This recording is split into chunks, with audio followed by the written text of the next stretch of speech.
शिव तांडव। रावण ने शिव तांडव स्तोत्र से भगवान शंकर को इतना प्रसन्न कर लिया कि आशुतोष भगवान शिव ने उसे केवल सकल समृद्धि सिद्धि से युक्त सोने की लंका ही वरदान के रूप में नहीं दी, अपितु संपूर्ण ज्ञान, विज्ञान एवं अमर होने का वरदान भी दिया। रावण रचित शिव तांडव स्तोत्र के सुनने मात्र से व्यक्ति समस्त बाधाओं से छूटकर समृद्धि, संपत्ति और संतति प्राप्त करता है।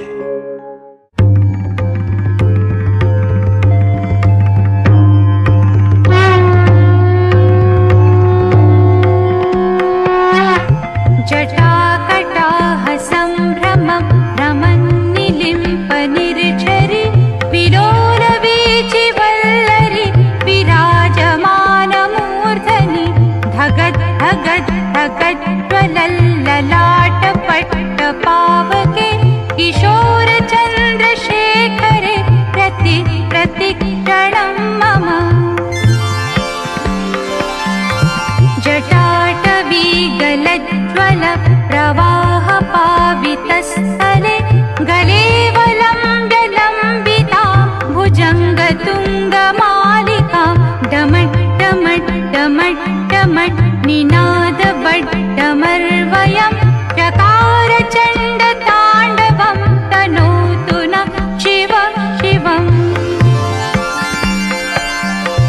धराधरेन्द्र नन्दिनी विलास बन्धु बन्धुरा स्फुरद्दिगन्त सन्तति प्रमोदमान मानसे कृपा कटाक्ष धोरणी निरुद्ध दुर्धरापदि क्वचित् दिगम्बरे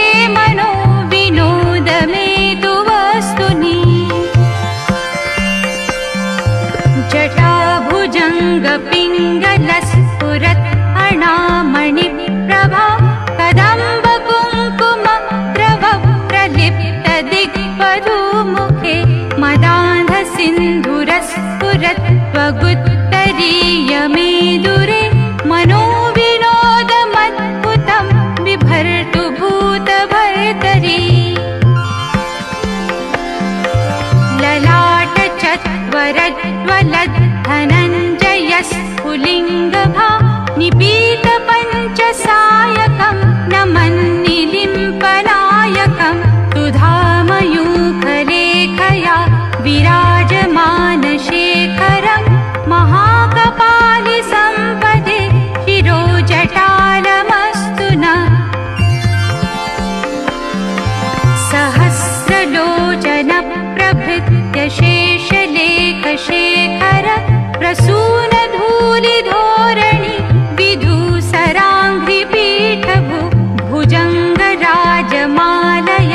निबद्ध जाटजूटक श्रियै चिराय जायतां चकोरबन्धुशेखरा करालभालपट्टिका धगत् धगत् धगत् ज्वलत् धनञ्जयाधरीकृत प्रचण्ड पञ्चसायके धराधरेन्द्र नन्दिनी कुचाग्रचित्रपत्रक प्रकल्पनैक शिल्पिनी त्रिलोचने रतिर्मम नवीन मेघमण्डली निरुद्ध दुर्धरस्फुरत् निशीथिनीतम प्रबन्ध बन्धुकन्धर निलिम्प निर्झरीधरस्तनोतु कृत्ति सिन्धुर कलानिधान बन्धुर श्रियं जगद्पुरन्धर प्रफुल्ल नील पङ्कज प्रपञ्च कालिमपटा विलम्बिकण्ठ कन्दली रुचि प्रबन्ध कन्धरं स्मरच्चिदं पुरच्चिदं भवच्चिदं मखच्चिदं गजच्चिदान्धकच्चिदं तमन्तकच्चिदं भजे अखर्व सर्वमङ्गला कला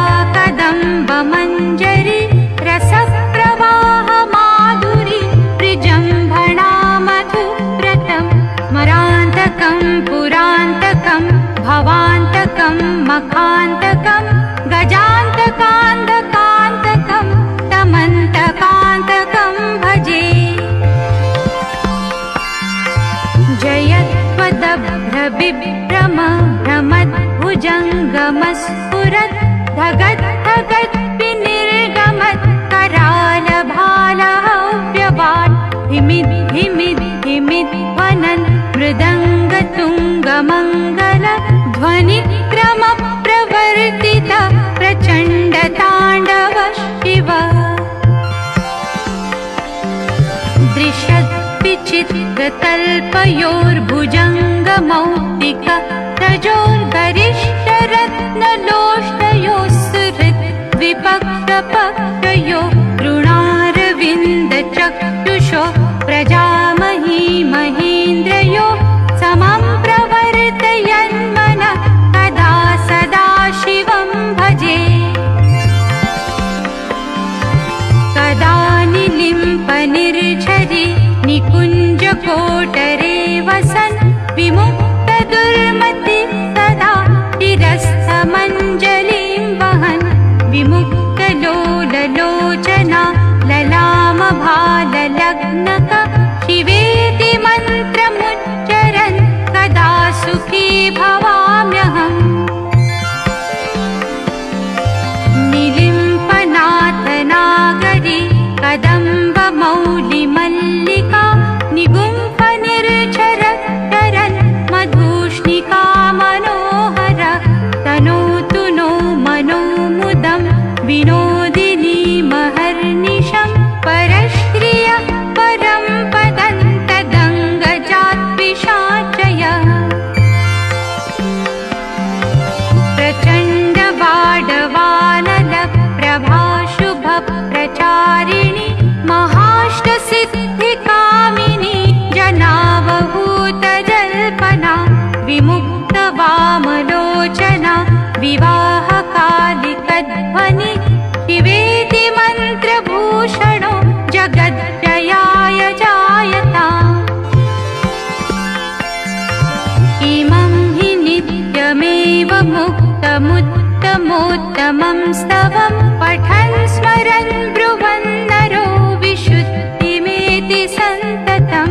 हरे गुरौ सुभक्तिमाशु याति नान्यथा गतिं विमोहनं हि देहिनां सुशङ्करस्य चिन्तनं सुशङ्करस्य चिन्तनं सुशङ्करस्य चिन्तनम्।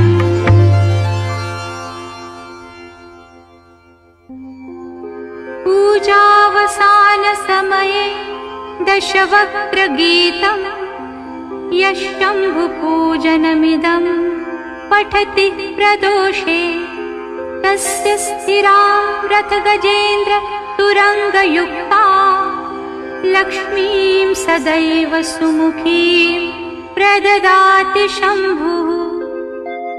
इति श्रीरावणविरचितं शिवताण्डवस्तोत्रं सम्पूर्णम्।